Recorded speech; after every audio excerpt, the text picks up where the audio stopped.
So apparently the NHL decided, hey, that Josh Warner kid, he was gonna try and actually sleep tonight. Yeah, nah, he doesn't need to. Taylor Hall has been sent to the Boston Bruins, and it's 12:39 at night. I don't understand this deal, and so I'm gonna try and walk through it here. The Boston Bruins have acquired forwards Taylor Hall and Curtis Lazar in exchange for Anders Bjork and a second round pick. Now, we know it's a second round pick. We're fairly certain it's this year, but we don't actually fully know yet. So I'm just going to presume it's a second round pick next year. And honestly, this video is going to be quick. Just me saying it and my initial reactions. And I'm going to talk a lot more about it tomorrow.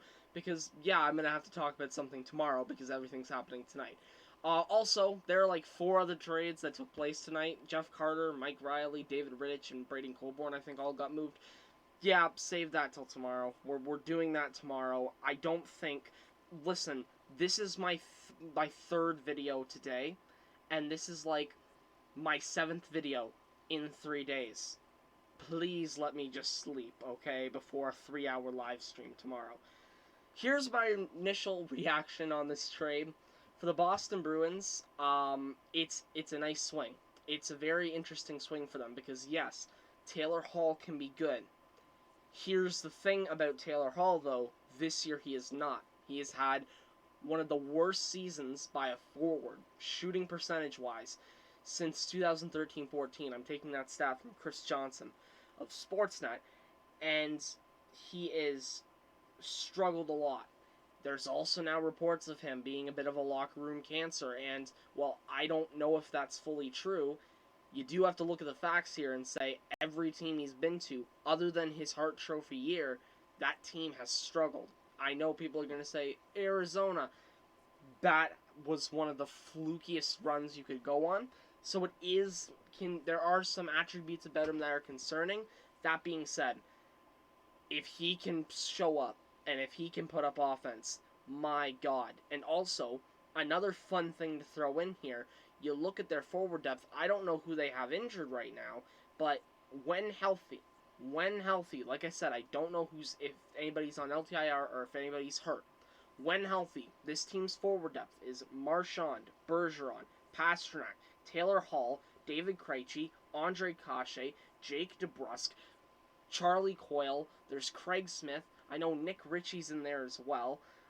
Sean Corrale, I think there's even more.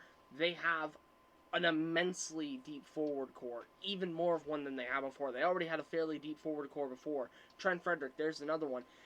Now their forward core is incredibly deep. There's a lot of bodies in it.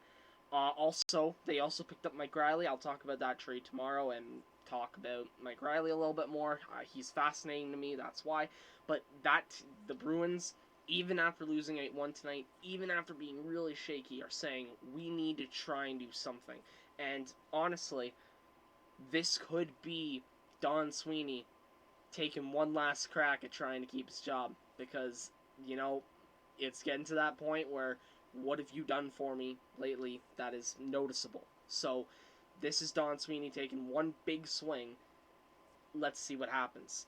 And you know what? To be fair, for Taylor Hall, for the name value that he is, a 2nd-round pick, and Anders Bjork, who really just kind of falls out of place when you look at the amount of depth that they have. Yeah, that's a good deal. For the Buffalo Sabres, this is a really bad deal. This is not good for them, okay? Nick Foligno got a 1st-round pick. I do understand that there was retention involved that did not need to be there. I do understand some of his attributes that make him more, I guess, appeasing, I think it would be the word. And it's just, you couldn't get a 1st-round pick for Taylor Hall after how the rest of the market played out. Like, come on. Like, listen, it's not the worst thing in the world because they signed a guy in free agency and they were able to get draft picks for him. But still, man, still, that is a really low. It's not. It's a really bad return considering what it could have been done, and also the timing also makes no sense with this. You did it the day before the deadline at midnight. You did it at midnight of deadline day. Why not wait? What's the rush? You probably would have gotten a better return if you had waited. You probably would have gotten a first round pick if you had just waited a little bit. But they didn't. They took an early deal. And honestly, the other thing that's fascinating to me about this is that it looks like with them doing this, it's them saying, okay, we were not going to get a better return for Taylor Hall. And my question to that is, so what were other teams offering? If the best you could get was a second round pick and a still kind of young bottom six forward. I don't know a lot about Anders Bjork. Bruins fans, let me know about him. Please. But, like, if that's the best offer you could get, what were the other offers? Or was this a situation where the Sabres, and this would be hilarious if they did, overplayed their hands? Because let's face it, there's no way, in my opinion, there's no way there was a team out there who said, you know what, we can't, there has to be a team out there who is willing to give up a first. And they rushed it. They went for the second. I think if they had just fielded the market a little bit more, it would have been fine. They jumped the gun, and they take a second round pick. I'm going to do one last check to make sure that, see if any more details are up. I'm checking Cap Friendly here just to see if they have added the trade into the database. They have not. We'll do one last Twitter check as well. But yeah, like, I think that this is a bad deal for the Sabres. And for the Bruins, it is a bit of a risky one, but it's not outright horrible. And that's the thing. It's not horrible for them, but at the same time, I've seen it's a risk, is what I'm trying to say. All in all, I think the Bruins win this trade, and I think that for what they're trying to go for, this is good for the Bruins. Deadline day tomorrow is going to be interesting. You know, honestly, everyone's saying it's going to be boring tomorrow. And yes, it's probably not going to be that entertaining.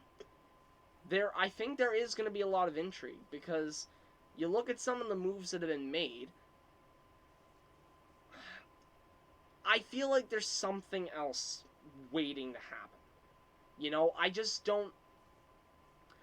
don't feel like this is the end of a big... I feel like there's something else coming. I'm not saying an Eichel. I'm not even really saying a Gaudreau. I'm just saying I feel something else is going to happen. Actually, to be fair, with Johnny Gaudreau, there might be a team out there who might bite. That might be a big fish tomorrow, just because, you know, you trade away Rittich. The Flames look like they're going to try and trade away a couple other pieces as well. Let's see. So, I'm still going to start at 12:30 tomorrow. And when I start off at 12:30 tomorrow, first thing I'm going to talk about are the 4 trades that happened tonight. Hopefully we know what the Jeff Carter trade is by then. And then we're going to go through the day, see what happens. I think I'm going to stay on until about 3:30, 4 o'clock. And yeah, let's see what happens tomorrow. What did you guys think of the Taylor Hall trade? Let me know down below. Yes, I'm going to go to bed now. It only took 3 uploads for me to be done. It was funny because I remember 8 hours ago saying, hey, you know what? I think that we're done for the day. Then Foligno to Toronto. Then everything else. Thank you all for watching. I will see you all tomorrow, and goodbye for now.